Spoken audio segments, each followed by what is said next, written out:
Empire.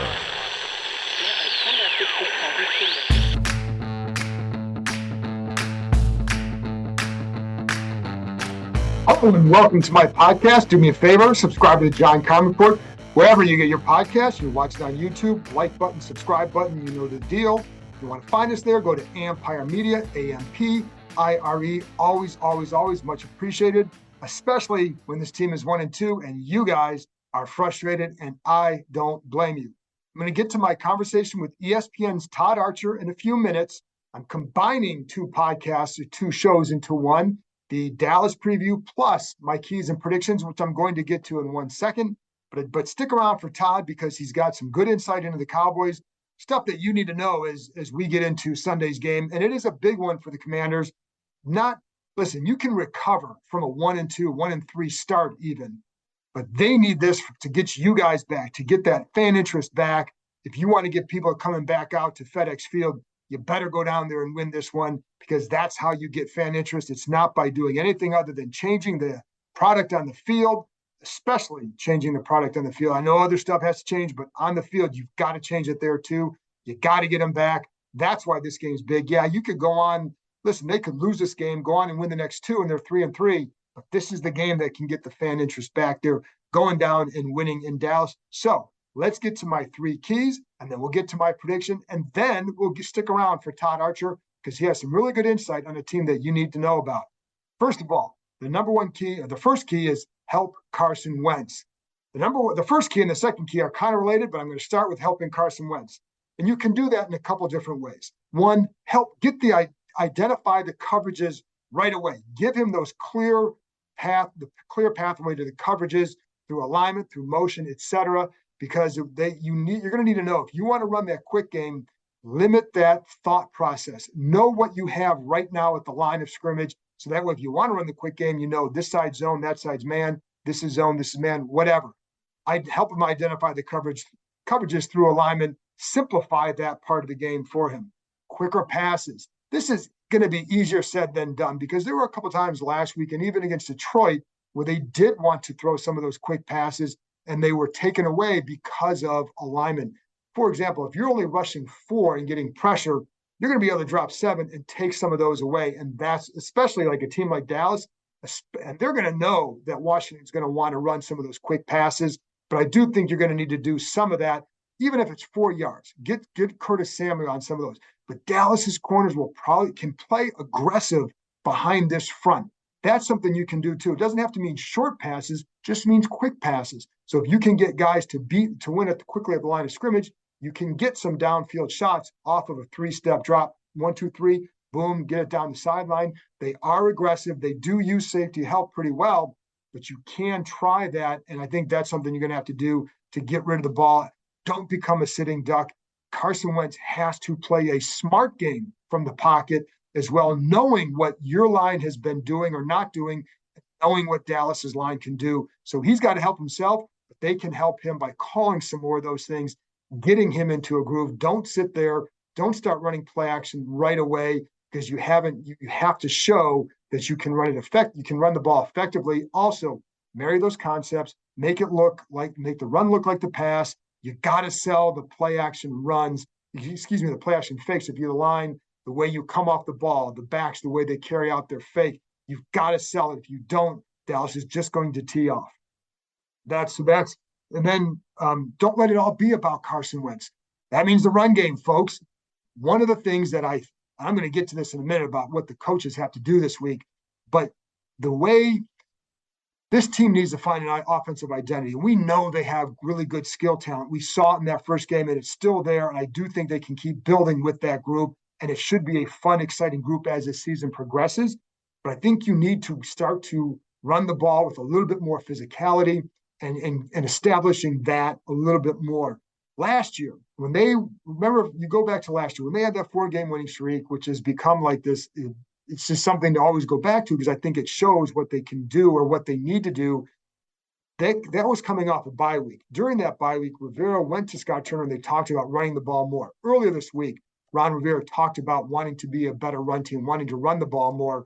I would expect them to try and do that on Sunday. just to kind of throw something different at them and not, Antonio Gibson, if he's running well, it can be a really good run game.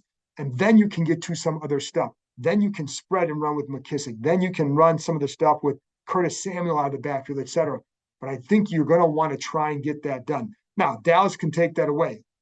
Gibson has had 4 games against the Cowboys, 2 good, 2 not as good. So we'll see what they can do. But I do think you need to test that as well, just to slow it down a little bit. But I do think it was interesting that Rivera talked about the run game earlier this week in relation to things that they need to be done. So I think those are some ways you can help Carson Wentz take that pressure off of him to produce. You do have weapons, but don't let it all be about Carson Wentz in that pocket.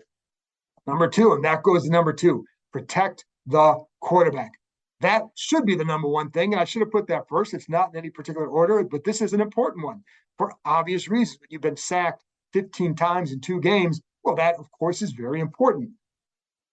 How can they do that? Well, glad you asked. So, first of all, Dallas has a very good, talented defensive line, and it's not just Micah Parsons. They also, and Todd Arch is going to talk about this group in a few minutes, but it's not, and it's also Lawrence, still a very good pass rusher. So the big thing that Dallas does is they will create a lot of movement up front, a lot of slants, stunts, a lot of games up front, and they will move Micah Parsons around. It can be difficult not so much difficult to track him, difficult to plan for where is he going to be on this particular snap, because you don't always know. He'll oftentimes line up on the left, that's predominantly where he lines up, but he'll also line up on the right side as a linebacker. He'll also line up in the middle as a linebacker and drop into coverage. He'll also line up as a pass rusher over the guard and come that way. So there's a lot of things that he'll do that they do to kind of get him out of some double teams and out of some, and create some situations for him where it's advantageous. So you've got to know where he is. And the thing with him, he's super, super quick, as we've all seen. You talk to players in the locker room, he's 245 pounds, but he can drop and cover. That's what's amazing about him. He's almost like the Sean Taylor version of a linebacker, where he's got that size and the speed. He's got the strength to rush as a linebacker off the edge. What he does really well is he'll take the tackles 2 yards upfield, and then he's 2 steps upfield, and then he's cutting inside. He loves that inside move, and it's very strong. So the tackles have to be able to set, but also know that he likes to get inside. He'll also know if you're setting too much inside, he's going to continue outside. That also puts some importance or some responsibility on the guard. So Trey Turner, if Parsons is going against Sam Cosmi, then Trey Turner at right guard has to be aware of that. So Dallas will send an A-gap blitz. And so what Turner has to do is make sure you got your hand on that blitzer by also knowing that you've got to be ready in case Parsons spins to the inside so you can help out. That's going to be a big key there as well. In practice on Friday, one of the things I saw the offensive line doing quite a bit of in the warm-up drills is working on defending the spin. Parsons will spin, defending on setting outside but having to work back inside, your hand placement, etc. They were doing all that, so they know what they're going to see with Parsons. The question is, can you stop it? That's going to be the key. And he might be the most talented defensive player in the league when it's all this year, whether maybe Aaron Donald still is, right? But Micah Parsons is going to be right there because he's that kind of a player, athlete. And I think he's also smart. You can't move around and do as much as they do with him if that kid isn't a smart player as well. You can also talk about chipping. I know a lot of people have talked about that. It's not always the answer, but I do think you're going to have to do some of that. I think you have to be smart about it. But the big thing there will be communication. When the backs do it, when the guards or whatever, any of the linemen do it to help out the tight ends, you're not always going to do it. There was actually one time last week, Trey Turner helps out Sam Cosmi. So he chips the pass rusher, I think it was Brandon Graham, going inside. Well, guess what he did? He chipped him all the way around Cosmi into a sack fumble. So the chip didn't necessarily work. If the tackle knows the chip is coming, he can set accordingly. So if you know you have help to the inside, you can set a little bit wider on the outside, take that away, knowing you have help inside. If the running back is going to chip and the tackle knows it, he can set a little bit more inside, knowing the running back would be on his outside, for example. So it's not every tackle likes to have the chip unless they know it's coming. Then they can plan and set accordingly. So that's a big key. not just the chips, but letting them know when they're going to do it. And will they do it? I don't know. They did it a little bit last week, very little. And I think sometimes their alignment, they're not always tight ends, are not always in the line, not always right there. So a lot of times it's going to be on the backs. Maybe you could put the tight ends a little bit tighter to the line, closer to the line, and then give sometimes those outside rushers then have to line up outside the tight end. And that's another way to kind of cause either a hesitation or cause them to at least have a further distance to come from. But Parsons is a terrific player. And then he and Lawrence will oftentimes line up next to each other on the left side, create some stunts off that. That's a dangerous one. The other thing they'll do is create space for Parsons by slanting the line to the inside with him on the outside. And it gives a big gap. Where's he going to go? And the tackle is left. You talk about an island. That's a big island to handle.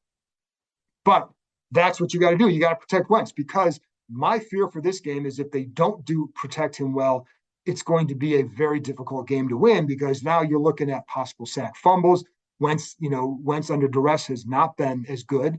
Give him some time, get the ball out, and protect him enough. And I think you certainly have a good chance to win this game. Number 3, stop the run. You have to do that, because that's what Dallas can still do well.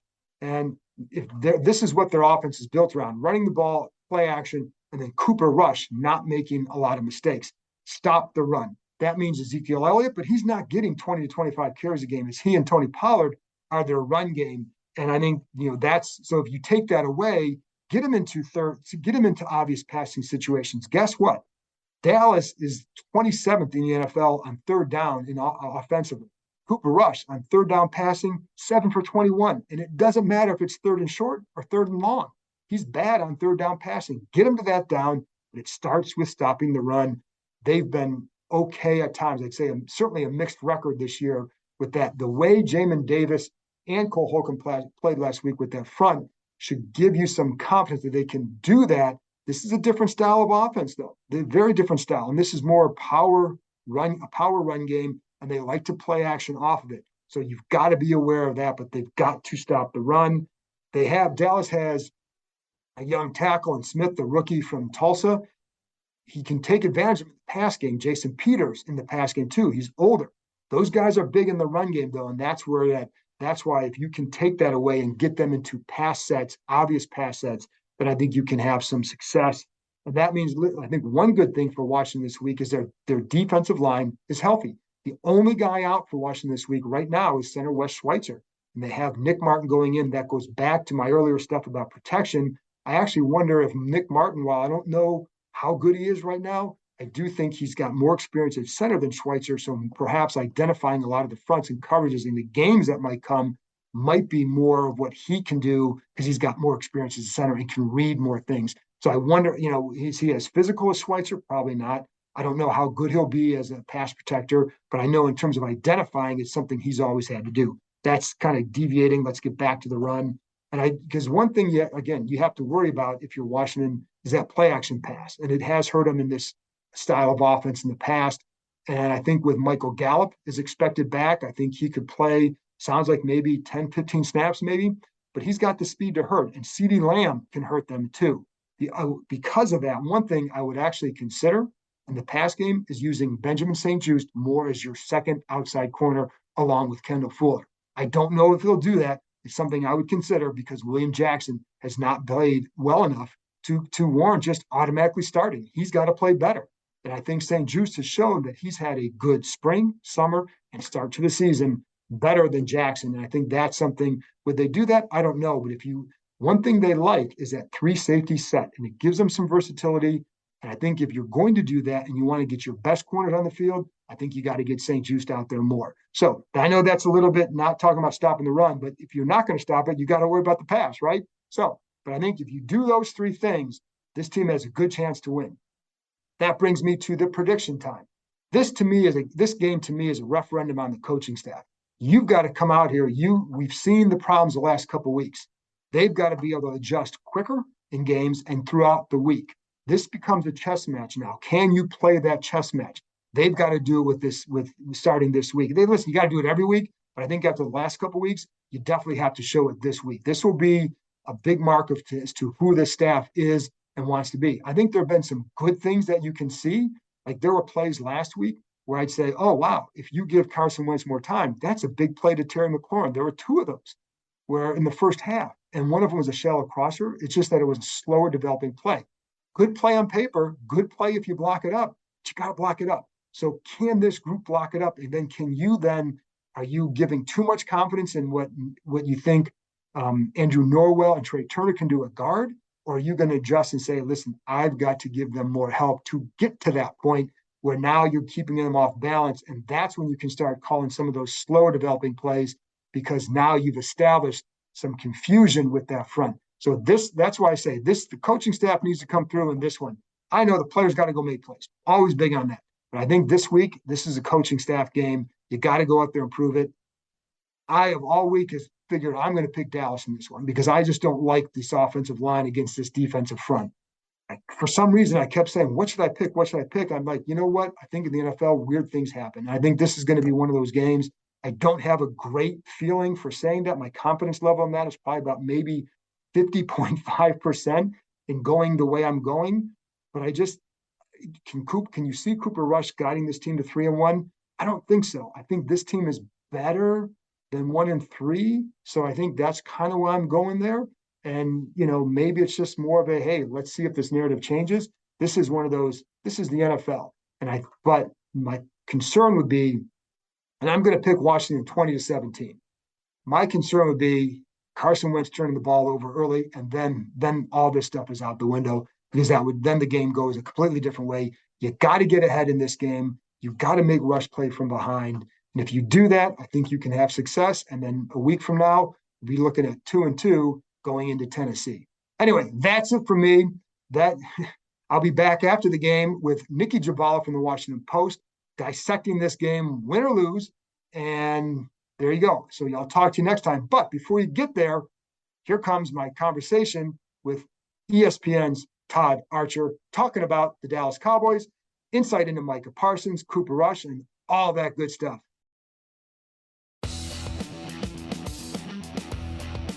Todd, Dallas loses Dak Prescott early, and then they go out and win. And they win a couple in a row. Where are they at right now, and why have they been able to do this without Dak?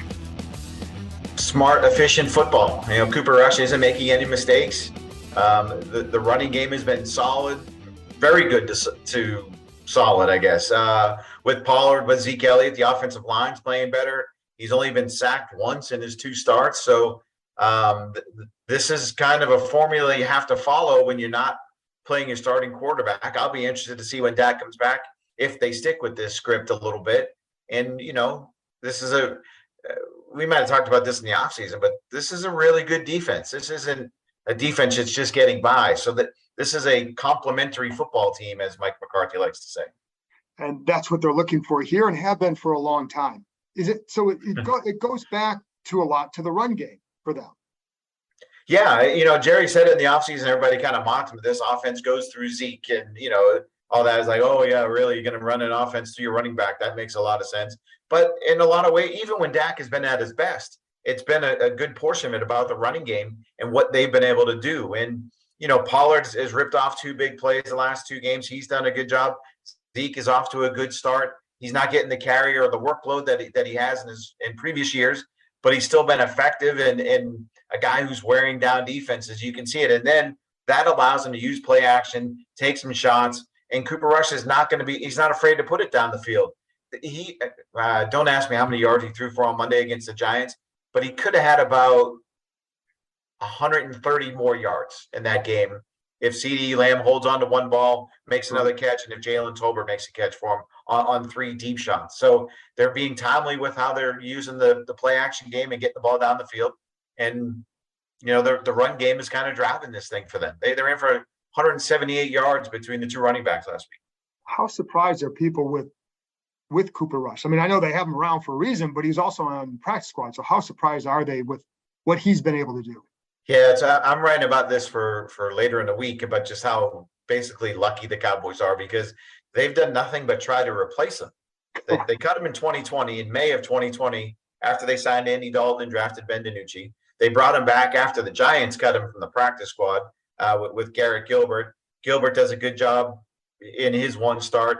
gets him the inside track for the number 2 job the following year, starts the first 3 preseason games in 2021 when Dak is dealing with a shoulder deal. Rush starts the last game. They name Rush the guy. This offseason, they try to re-sign Andy Dalton. Doesn't work. He goes to New Orleans. So they're left with Rush. In the preseason, everybody, Will Greer, he's got a chance to win the number 2 job. And now Cooper Rush is still the last man standing. And he doesn't – usually quarterbacks have like a aura about him. Like, you walk in, the chest stands out. You would not know he's in the room with how he is. But when he's on the field, he's confident, he's competent, he's got poise. And, his first 3 wins as a starter have all been fourth quarter comebacks. So he's got a little something about him. Is Gallup coming back this week? I would say so, yes. On a pitch count, though, not full blast after missing so much time. He'll have 3. No, actually, you know what? I don't think they're in pads today either. So he'll have 2 padded practices since tearing his ACL. And he was pretty forthcoming about why he didn't go last week on Monday, because it's a mental deal. That's the last hurdle you have to cross over when you come back from these injuries, and just wanted a little bit more time. And I think you'll see him out there Sunday against Washington. And again, 10, 15, 20 snaps. In practice, players are saying he's making Michael Gallup-esque plays and going up and getting the ball. So that's another reason that another part will help Cooper Rush, and it will also help Dak Prescott when he comes back. And that's what I was going to ask you. How big a help will he be, just having that speed on the field? Yeah, the speed, the big plays, the downfield ability. He's made tough catches. And I don't – how do I say this without slamming the guys that are in his place? Noah Brown has done a really good job, so it's not a slam at Noah Brown. But, I mean, there's a reason why the Cowboys gave this guy a $15 million contract in the offseason, even with the ACL. They believe he's a big-time playmaker for them. You have CD in the number 1 role, Gallup in the number 2 role, Noah Brown in the number 3. With what he's been able to do, you feel a lot better about your wide receiver core than you did, back in Oxnard during training camp when they had an undrafted free agent and Dennis Houston running with the ones a good portion of the time. And then with CeeDee Lamb, we see the big drop the other night, but how has he been for you, for Dallas? I mean, yeah, you see the drop, and then you see the redemption, right? On the game, exactly. The game-winning drive, 4 catches, 48 yards, the one-handed touchdown catch in the corner there on the fade from Rush. So the encouraging signs after a discouraging opener when he just had 2 catches on 11 targets for 29 yards against Tampa. So he's kind of coming into his own a little bit. Does need to be more consistent, though, with his ability to catch the ball, as strange as that sounds for a receiver. He's had some issues with that his first couple seasons, and he doesn't really know where it's comes from other than this concentration and trying to make the big play before securing the ball. I think that's a big part of it, but he's been fine. And again, he'll be the number 1, but I don't know if he'll be the number 1 and you'll say he's going to have number 1 in the way Dez was or T.O. was or guys like that, just because I think this offense is not going to be a chuck it around and put up a bunch of numbers through the air. How good is the line? Because you lose, Dallas loses one Smith, replaces him with another. Jason Peters, a guard. I mean, how good is the line right now? They've gotten better each week, and that's what you want. And Tyler Smith, their first-round pick, is at left tackle. Exceeded expectations based on playing 0 snaps in the preseason at that spot, filling in for Tyron now. Jason Peters will get more work here this week, I would imagine, as he goes forward. Connor McGovern, who opened the year at left guard, he could be back this week. So they're seeing some stability on this line, which probably just jinxes it for them by saying they have had some stability. But yeah, the line has done a nice. Zach Martin is still Zach Martin. Terrence Steele, after 4 penalties in the opener, has rebounded quite well. And, Tyler Biadasz is solid, right? I mean, he's not Travis Frederick, even though they went to Wisconsin, but he's a solid player that if he knows what he's looking at, can get you in the right situations, the right calls. So they're feeling good about their line play right now. It's funny what 2 wins with your backup quarterback can make everything feel so much better than maybe what it really is. Yes, and two losses in a row makes everything look dramatically worse as I'm covering that right now. And so the big thing is you have a team that's coming off a 9-sack, giving up 9 sacks against a team that has probably the best pass rush in the NFL. Why? It starts with Micah Parsons is great and DeMarcus Lawrence, but why else is their pass rush so good? I think Dan Quinn personally is the best coordinator in this division. Well, that might be damning with faint praise too. And I'm thinking of the coordinators across that, might, the league, that might be, but across the it's division. still a crown I'm giving up. No, but you're right. He has done a really good job, and I think this year he's added more to the package. In the second year, guys are familiar with him. But I think a key reason for the pass rush success is, and you mentioned the two guys, Micah Parsons, DeMarcus Lawrence, but they have six guys with at least one sack so far. And there were so many questions like, how are they going to replace Randy Gregory? What are they going to do? Well, they replaced him with three guys: Dorrance Armstrong, Sam Williams. They got in the second round, and Dante Fowler. Fowler has a sack and a fumble.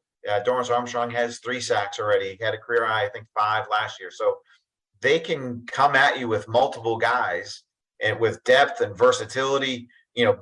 Little guys moving inside, big guys moving outside, moving guys around, confusing the line, and have such speed.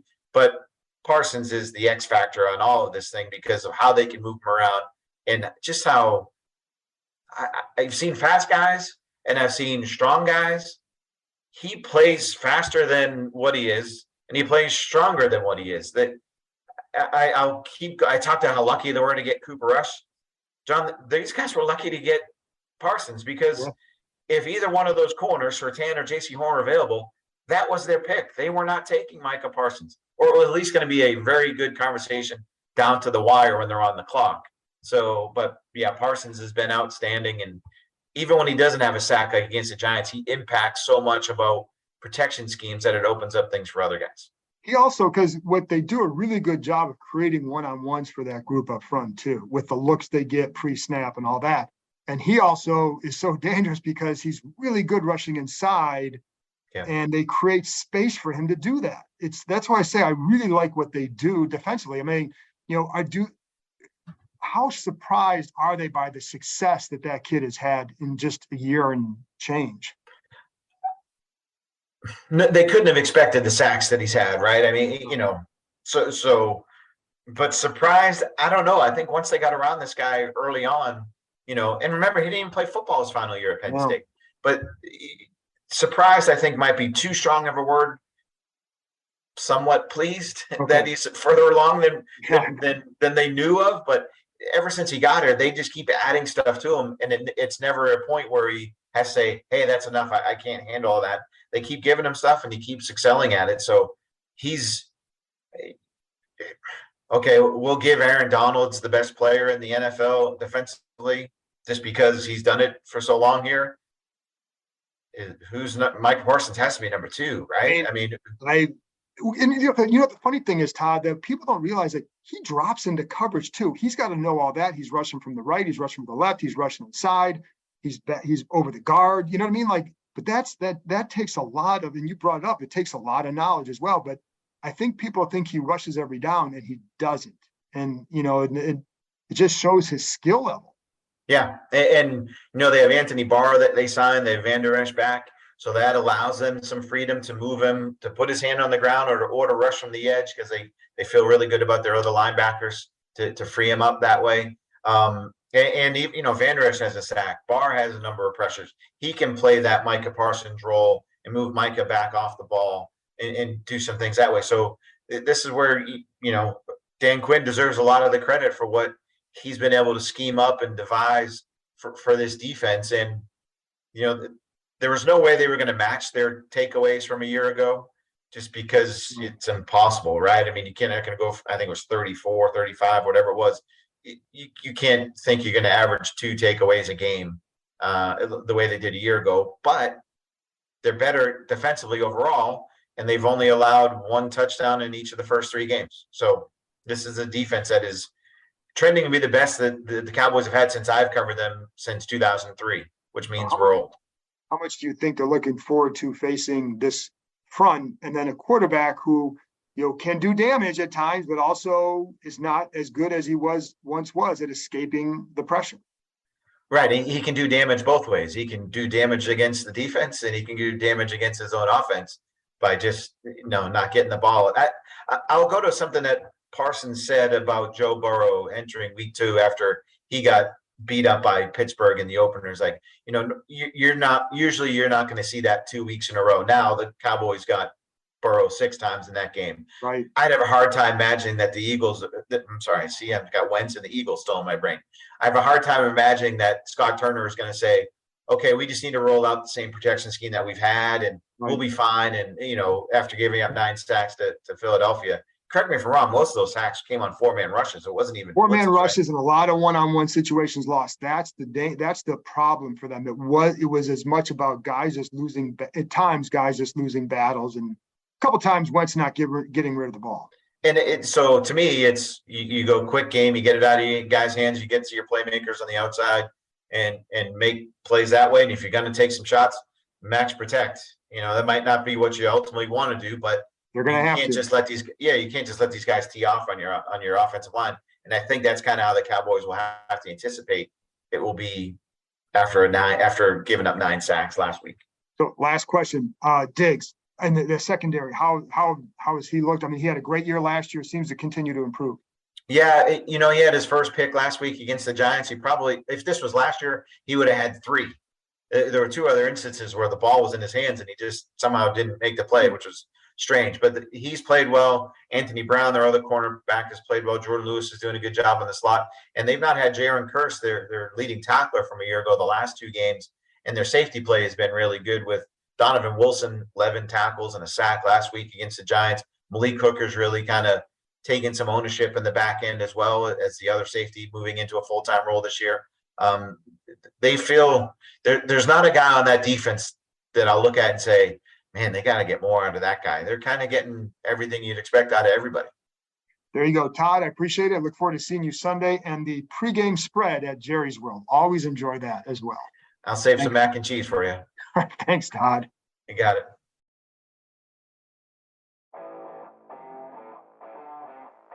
That's it for this week. Thanks to Todd Archer for joining me. Read his work on ESPN.com, where you can also find my work, of course. And again, I'll talk to you after the game. We'll be back with Nikki Jabal from the Washington Post. So, talk to you next time.